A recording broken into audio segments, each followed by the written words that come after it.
Това да се наспиш и пак да си уморен е странен парадокс, защото съня и почивката не винаги са това, от което имаш нужда. Преди време един приятел ме кани на вечеря, аз скапан изобщо не ми се ходеше.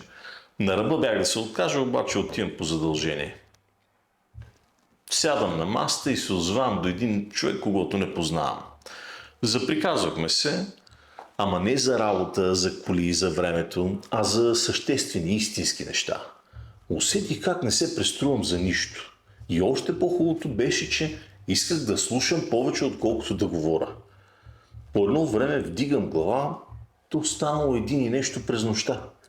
И изобщо не усетих кога минаха часовете. Помня как си тръгнах оттам и през целия път се радвах на това, че отидох на вечерята. И знаеш ли, кое е най-шанталото?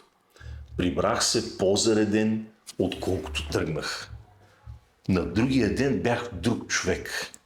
Не защото спах повече, спах по-малко, а защото за първ път от седмици изпитах смисъл и заряд в това да говоря с някого.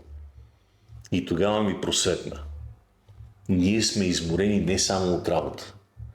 Изморени сме от повърхностни разговори и липса на заряд. От разговори, които не стигат до никъде. Затова и никаква почивка не те презарежда истински. Защото това, дето ти липсва, не е сън.